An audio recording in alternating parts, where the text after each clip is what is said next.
Nazzikuno Nnaalongo nga obufumbo bw'Omuganda bubeera nti k'onooweka tokalinda kusaabaana. Ng'omwana omuwala oluzza omukono emabega aba agenda kufumbirwa. Kye beewala kwe kubeera nga omanye yakaliddeko omwoyo mulondo. Beewala omwana omuwala ono kwonoonekera ku lujja. Kati bagumiikiriza.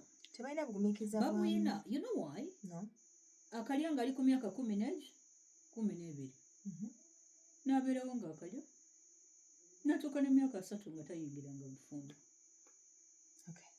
Ndowooza mukitegedde. Kubanga baatunulamu nti ekyali kibaleetera okuyaggayagga okeera okubeera mu bufumbo bakifuna ne batalaba nsonga lwaki abaabuyingira. Kati awo nno ebintu ebyatandikira okwonooneka Nnaalongo. Kubanga omwana omuwala ono buli lw'asobeza ku luggya alina bingi by'aleeta ewaka ebitali bituufu. Kati beepangisiza Nnaalongo, abaana babeera bokka. Mu myaka 9-10 aba tasobola kwepangisiza. Twogere ku mwana awezezza emyaka 15 be tuyita ba teenager 14. Ate yabeerera ddala waka. Yabeera waka, mubeera mu nnyumba y'emu, omutuma emirimu gyo, sometimes akufumbira. Omuli okwalira obuliri, okuteerayo amazzi mu kiyigo. They do a lot.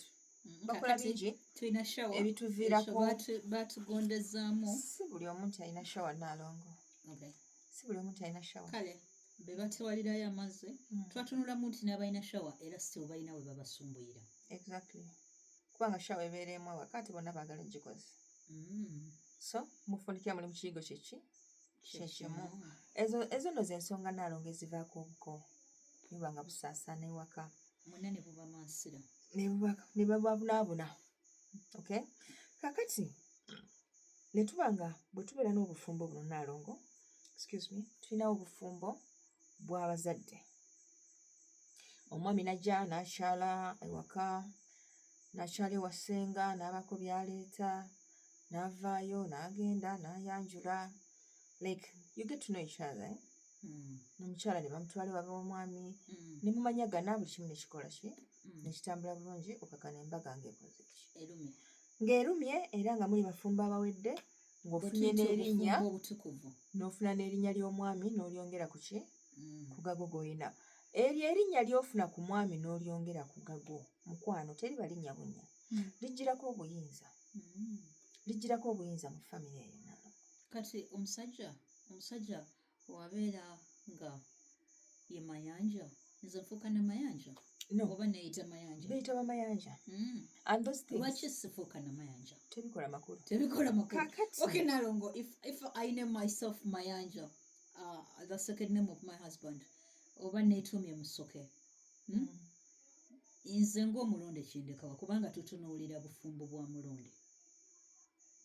Kikulekaawo ng'oli wakati mu matigga. Nga tomanyi watuufu woogwa. Ate ng'omusajja yampasiza. Omusajja yakuwasiza kituufu. Erinnya yali mpita. Eryamusoke lirye si liryo. Gwe toyina ntabiro ya Musoke. Toyina ntabiro ya Musoke. Ye gye baasinzirako ku mutuuma erinnya. Anti kakati twebaka ffembi tugatta ebintu bingi. Ayinza obba omwo mwe twegattira ne Musoke mwenna mutwalira.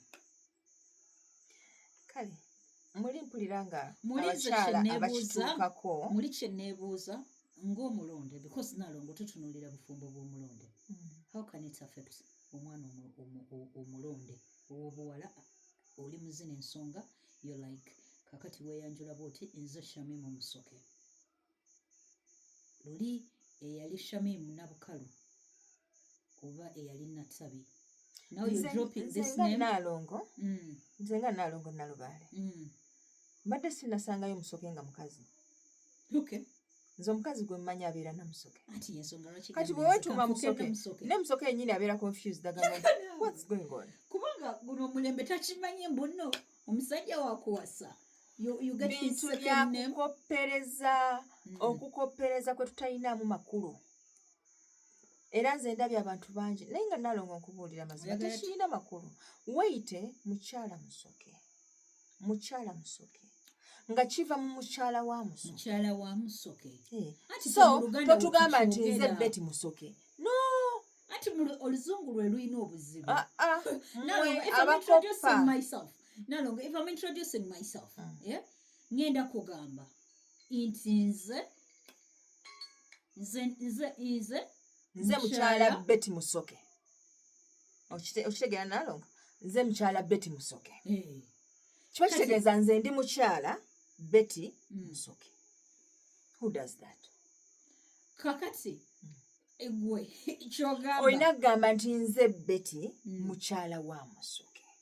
anti oluzungu Nalongo dolukola bwe luti obeera Mrs. Shamim Musoke. A direct translation. Mrs. means omukyala eyafumbirwa. Kati ate ffe bwe tuba twogera tugamba nze kati Betty Musoke. gwe kyolowooza nti nyinza otandika okugabana ku mabanja ga Musoke kiri engeri gye kintaataaganyamu nga identity yange ne mu bulonde mwentambulira. Mukitula mu butuuzi. Ebizibu by'osanze n'oli naawe otubiramu biki bitubire. Naye tejjukira omwami ono akuwasizza ng'akusuubira okuba ng'ogenda kukyusakyusa mu bulamu bwe. It would be best gwe n'obanga teweenyigira mu mabanja ye gaakola ki gaalina.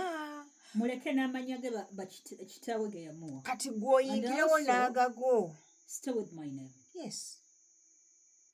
Nsigale n'erinnya lyange lya Nakirijja. Songerako lya Musoke. Twongerako lya Musoke. Tekyetaagisa. Bw'oba oteekeddwa okulyogera. Bw'omala okugamba nti nze Betty Nakirijja mukyala wa Musoke. Kati awo ndi kweyanjula nga mukyala w'omwami oli. Not that I'm Musoke. You're Musoke yourself. Awo muli mukakakunu. Kasita ogamba nti nze Nakirijja Musoke Betty. Awo muli mukakakunu kamu. Tewali agenda kuyamba munne. Amabanja agaluma oli nawe gagenda kukuluma. Okay. Kakati bweza bwennyini Nalongo ensonga eyo osobodde ogirungamya wakati mu kubanga twogera ku nsonga y'obufumbo. Gwe mulamwa?